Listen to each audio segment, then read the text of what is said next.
కొత్త బండా? అయితే నన్ను బండి అడగవు అనమాట ఇప్పుడు. ఇదేదో ముందే చేస్తుంటే నన్ను ఇన్నిసార్లు బండి అడిగే అవసరం ఉండేది కాదు కదా.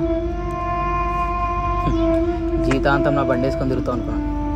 ఆఖరికి నువ్వు కూడా బండి కొన్నావు. పో.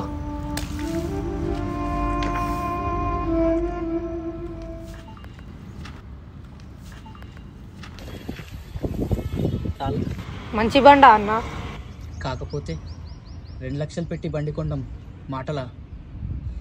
ఎన్ని నెలలు ఈఎంఐ కట్టాలో తెలుసా? వెళ్ళిపోయాడా? కాస్త ప్రేమగా మాట్లాడుండొచ్చు కదన్న. ఏం మాట్లాడమంటావు? ఇన్నాళ్ళు వాడి తిట్టాను, బండి ఇవ్వను అన్నాను.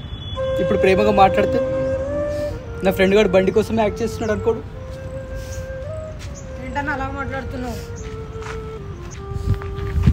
ఏంటన్నా చిన్నపిల్లల? ఇంకెప్పుడైనా వాడు నన్ను బండి అడగను.